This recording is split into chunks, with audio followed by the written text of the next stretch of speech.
kita ketemu lagi di Kakung Farm Channel. Untuk kali ini kita akan mencoba bagaimana caranya untuk semai kacang saca inci, dimana kacang saca ini, sanca inci ini orang sebutnya dengan sebagai kacang masa depan. Kenapa seperti itu? Karena salah satu kandungan yang ada dalam kacang saca ini adalah mengandung omega 3, di mana itu lebih tinggi daripada ikan salmon. Kacang saca ini sendiri ini sebenarnya bukan tanaman asli Indonesia, tapi berasal dari hutan tropis Amazon.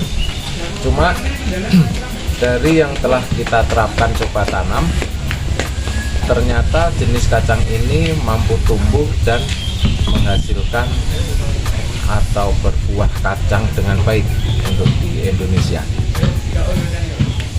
Oke, langsung saja sekarang kita akan masuk ke bagaimana cara semai kacang saca ini agar cepat tumbuh dan ke depan bisa menghasilkan tanaman dan berbuah dengan baik.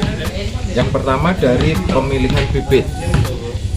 Pemilihan bibit, usahakan kita pilih dari bibit yang unggul.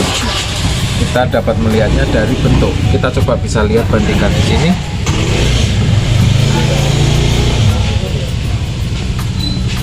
Yang paling terlihat berbeda ini.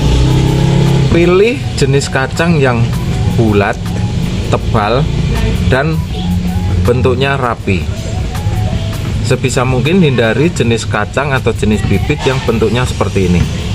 Walaupun mungkin ini nanti akan tumbuh, tapi kemungkinan kualitas dari tanaman ke depan itu akan berbeda. Jadi kita akan lebih pilih jenis bibit yang bentuknya seperti ini. Berikutnya, agar ini nanti cepat tumbuh, karena jenis kacang ini memiliki cangkang yang cukup keras. Ini cukup keras, maka untuk memacu agar tunas cepat muncul, kita perlu sedikit bersihkan di sini. Ini untuk sayap dari biji ini. Kita coba ya, langsung saja.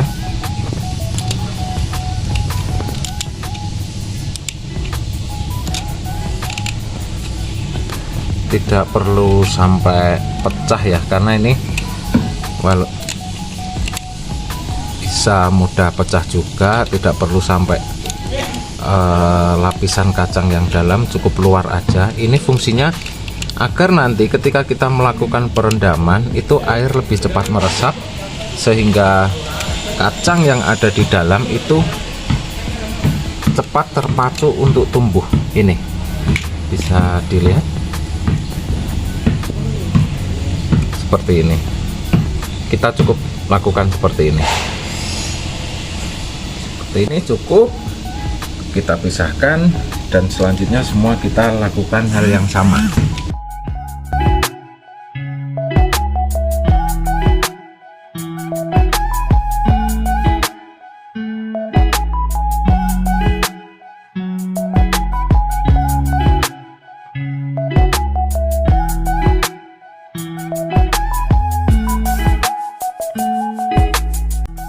Oke, kita lanjut. Ini semua kacang saca inci yang tadi sudah saya bersihkan, sudah semua selesai.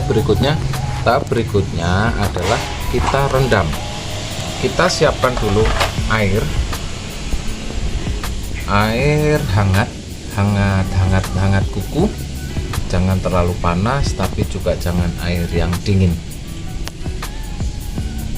Tidak harus air matang, tapi lebih bagus jika ini air matang. Kenapa?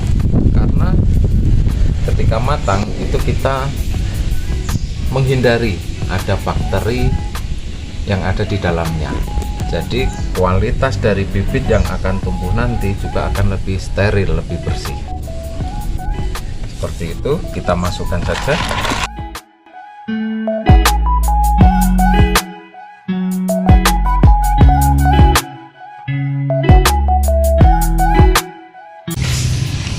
Karena kacang ini kering, mungkin awal dia akan mengambang, cuma setelah itu dia akan larut, terendam di dalam airnya.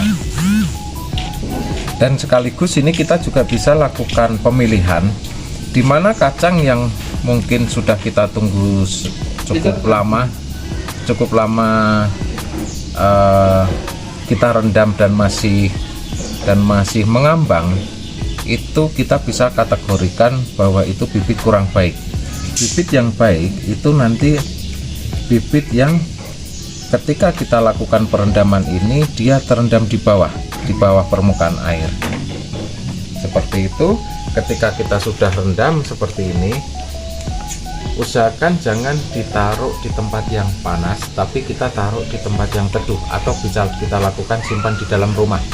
Itu nanti kita akan masukkan ke dalam rumah, kemudian kita akan lihat nanti sekitar 2 hari atau 1 hari sebenarnya juga sudah cukup, tapi kalau saya biasanya lakukan lebih di 2 hari. Setelah 2 hari itu nanti baru kita akan pindahkan di media tanam. Mungkin itu dulu untuk video kali ini. Kita sampai ketemu di video selanjutnya. Video selanjutnya akan saya sampaikan bagaimana setelah kacang ini kita rendam dan kita pindah ke media tanam. Sampai jumpa, salam bertani itu baik.